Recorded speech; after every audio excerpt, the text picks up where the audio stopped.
For updates and sports stories across the globe, Aron Akerejola joins us. Great to have you, Aron. Very good morning to you. Good morning, Pleasure. Abby. Good morning, Aaron. Yes, good morning to you, Doctor. You're on the barrel.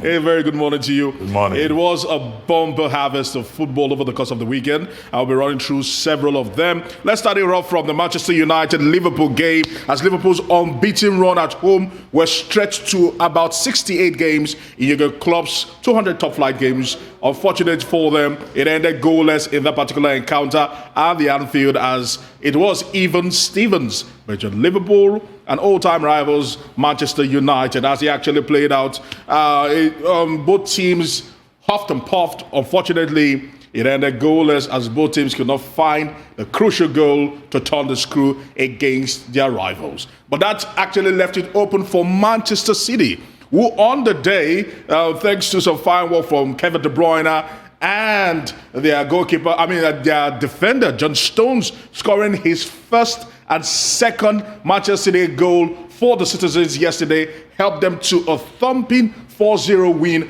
over the Eagles. Crystal Palace, you can actually see the John Stones getting 2 goals there, a brace for himself. Ilkay Gundogan getting a goal, and Raheem Sterling also scoring his first senior free kick in that convincing way for Manchester City. We'll be talking about the implications of this a little bit later. But in the meantime, also some crucial results that actually came in. Tottenham Hotspur also were menacing on the day. Top of the peak for the goals that were scored was that of Tonga Ndombele. All right, a very cheeky goal, I must say.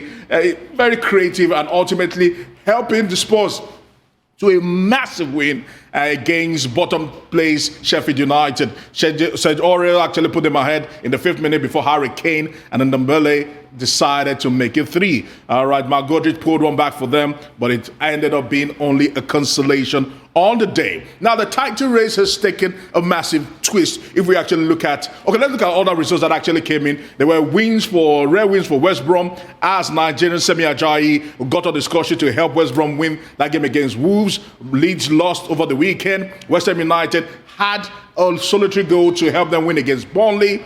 Fulham losing to Chelsea, and Leicester also winning to rise to second against Southampton. Now, looking at the table, the top 6 is getting packed, and now these are just fine margins separating first and 6th, as you can actually see on the table there, with Manchester United still top of the table, all right, thanks to that particular draw. Manchester City with a game less are second on the table, and let's see what happens over on Tuesday when they take on Aston Villa. While Leicester City are 3rd, Liverpool have been demoted to 4th. Spurs are also in touching distance with the top 4 in 5th, and Everton are in 6th.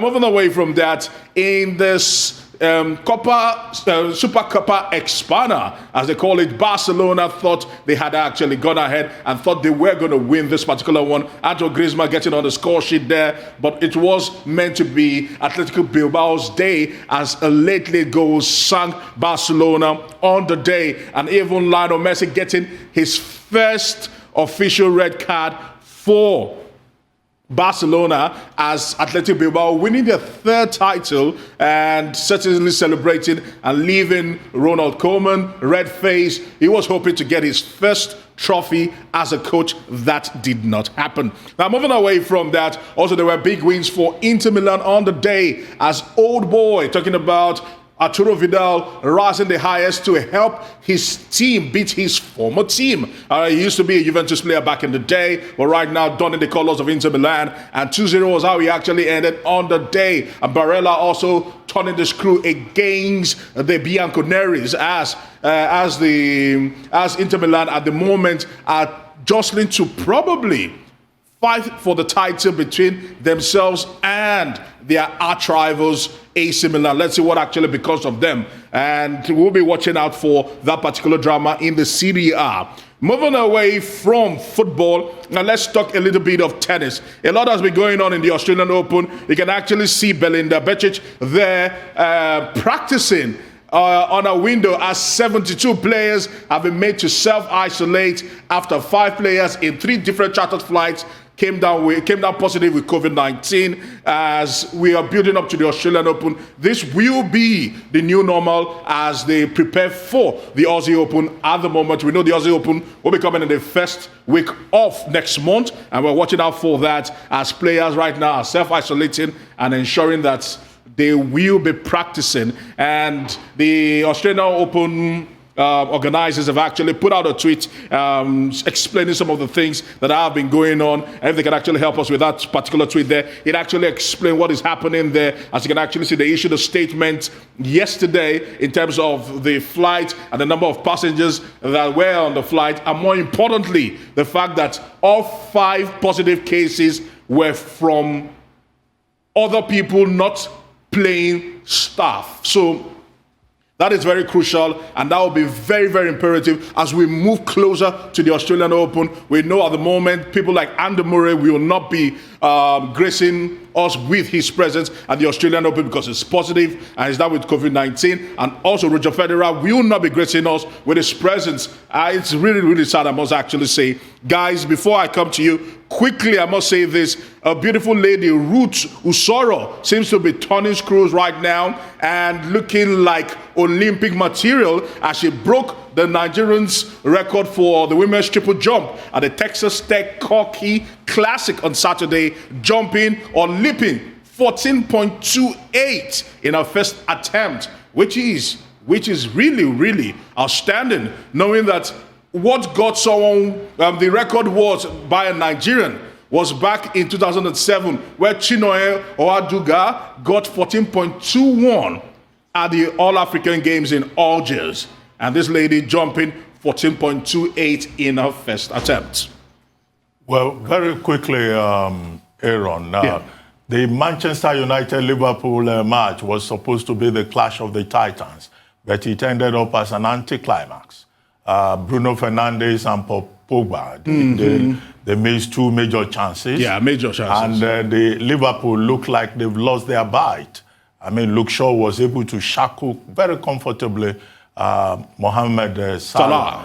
Sadio Mane could not shine. Roberto Firmino could not even, have good passes or good finishing. And the question is, what is happening to Liverpool? If they're going to shine, if they hope to remain champions, I don't think that this is the standard of play. In the last 3 league matches, they've not been able to put in a goal. The last time they did well was perhaps against Crystal Palace. And yesterday, the match between Manchester City and Crystal Palace provided better entertainment and better football than we saw. And you were looking forward to this big Man U, Liverpool, but it didn't happen. But of course, I think, Jurgen Klopp needs to take a second look at that his team. If they will remain champions, if they will become champions, they seem to have lost the spark, the fire. Yeah. Now, the point is I must say this. It is expected from Liverpool. Liverpool have been operating at the highest level for the last 3 seasons, got into the Champions League finals, winning the Champions League, and also winning an unprecedented league. So, at some point, Liverpool were going to lose steam, and that is what we are actually beginning to experience at the moment. Well, Aaron, that's all we'll be able to take.